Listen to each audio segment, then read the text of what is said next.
Hey there, folks. Welcome to Spectrum Pulse. We talk about music, movies, art, and culture. And we got another long-form solo album review here. This time for Adeem The Artist, White Trash Revelry. I'm going to start off this review with a complaint. I really hate how a lot of mainstream publications seem to write off December when it comes to assembling year-end list. Yeah, I get why, and they normally tack it on to the following year, but I've also seen this month wind up roundly ignored altogether, and in a year where at my last count, there's at least 3 serious Album of the Year contenders dropping this month. I don't know, it's legit jarring to notice such a very obvious systemic flaw. Now, to be fair, again, I get it, and I can imagine that if you're not in the know around indie country, you might have missed this one. I first covered Adeem The Artist last year for their fantastic project, Cast Iron Pansexual, one of the best albums of that year, but they've been active in the Bandcamp scene since the early 2010s, quietly building some real groundswell. But you can also definitely make the argument that Cast Iron Pansexual was the breakthrough beyond just indie country. A lot of well-deserved critical acclaim, getting signed by 30 Tigers, and after running a short fundraising campaign, was able to afford a lot more robust recording and production for this album than their previous,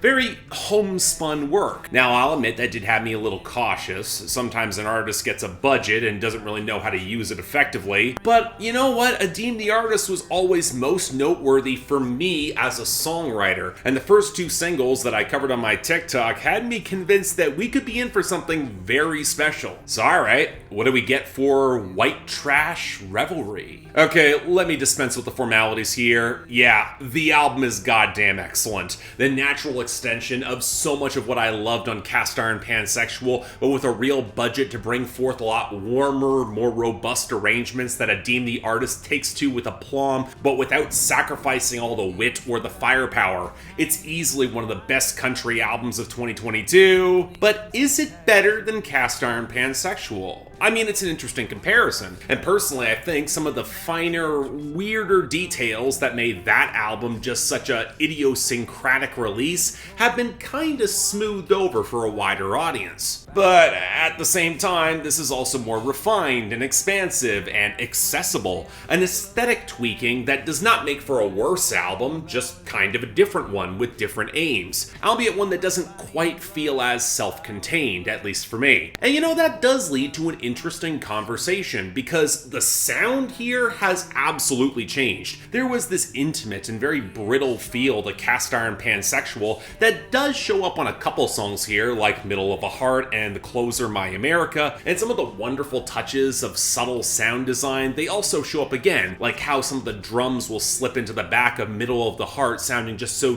deep and martial. But there is definitely less of those finer details this time around. You're not going to get something so wonderfully strange as Reclaim My Name, which is what happens when you go from a lot smaller stakes, borderline bedroom Bandcamp production to larger stages and songs that feel like they would go over much better in a live setting. And that does feel like a change. It's one geared to make Adeem The Artist a little bit more tuneful, a little bit more accessible to a wider audience. But they're also taking it in stride with a lot more swagger and energy. They can pull this off, and you could easily dance to a decent number of these songs. There's a real bouncy honky-tonk and country bluegrass energy to Run This Town or Going to Hell. They play with the fiddles, the pedal steel, and the banjos, and Adeem The Artist brings a lot of ruckus energy to bear. Hell, there's even a country rock timbre that cuts in across the chugging heritage of Arrogance with some of the rougher vocal pickups that did actually kind of catch me as a surprise, or a bit more of a live pickup, or the bluesy acoustics of Redneck Unread Hicks, which Adeem The Artist really handles effectively. Now, the one place where it doesn't quite work in the same chord is Baptized in Well Spirits. Yes, the fiddle sounds terrific, don't get me wrong, but I do think the hook's a shade bit clunky, and it doesn't quite land the impact for which I was hoping that it would have. But, of course, the album isn't all ass-kicking either, even though it was nice to discover that Adeem The Artist can deliver in that lane. They've always had a tender side and a knack for romantic intimacy with a lot of detail that plays just as well with the brighter, warmer palette, especially in the acoustic guitars. And For Judas playfully balances the romantic transgression amazingly well, especially opposite some of those pianos. Then there's Painkillers Magic. It's more acoustic and homespun, especially in the vocal pickups, but bringing in some gospel elements for the outro in a really powerful way, which also comes through on the opener Carolina with all that pedal steel. Although, what might be a sneaky deep cut favorite of mine is Books and Records. The warm acoustics against a much more conventional chord structure and melody, the understated groove, and I gotta say this, the consistently well-balanced low end and bass lines on this album are phenomenal. I love that attention to detail and a balance, and just how warm and comforting the album feels. It's so easy to revisit. That's one thing where accessibility is a major boon, and plays to Adeem the Artist's sense of humor and camaraderie, where a lot of people will draw parallels to John Prine. Where points of cast iron pansexual could get almost uncomfortably intimate, the balance here is better realized, and that just makes it endlessly replayable. And it's also considerably more catchy as well. In terms of pure songcraft, these are some of the best that Adeem the Artist has ever put together. I gotta respect that. But of course, a big part of all of this still comes back to the songwriting, and this is where Adeem the Artist really shines.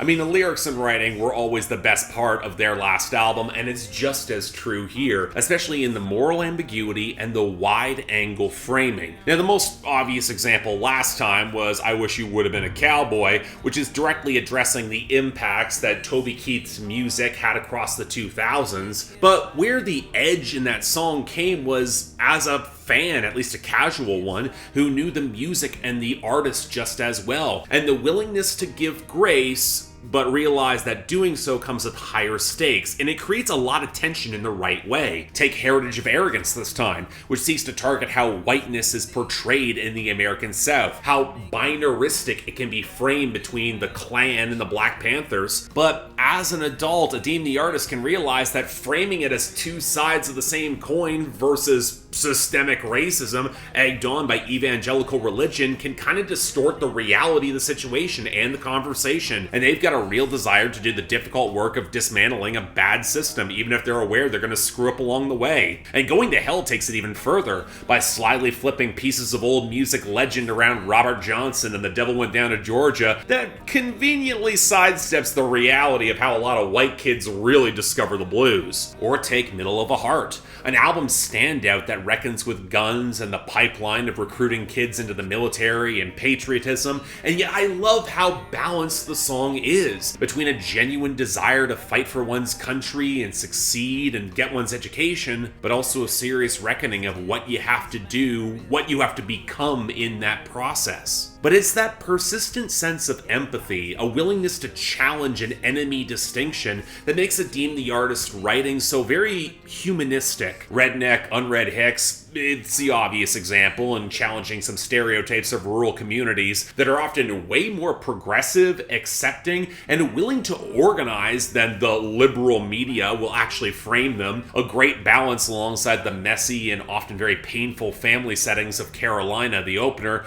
and the deeply rooted backwoods evangelicalism of Painkillers and Magic that actually reminds me a lot of that last Pony Bradshaw album that got slept on by everyone. But what will likely get more attention is My America. It's framed as something of a response to Aaron Lewis's Am I the Only One? But it's not an explicit condemnation so much as trying to dig into the lonely mess of misinformation, fear, confusion, and alienation of a lot of middle-aged white guys who see the world changing around them without much of a clear idea where they belong in that changing world. It's not letting Aaron Lewis or indeed any of them off the hook for what they've said or done, but shows an understanding of their point of view that's simply just more complex than calling them the enemy. There is a way forward and something that they can offer. Of course, Adeem the Artist is also very much aware of how they can be swayed. Run This Town is an upbeat, rollicking song all about how small-town Americana can be nudged towards some conservative Christo-fascism, but they're also where so much that working runs in the explicit contradiction between genuinely rooted empathy and love. It's why Painkillers and Magic is such a desperately sad song, in how a younger person, Adeem the Artist, want to hear those heavenly choirs they want to believe, and where Baptized in Well Spirits picks up its teeth wobbling in between how alcohol soaks both religion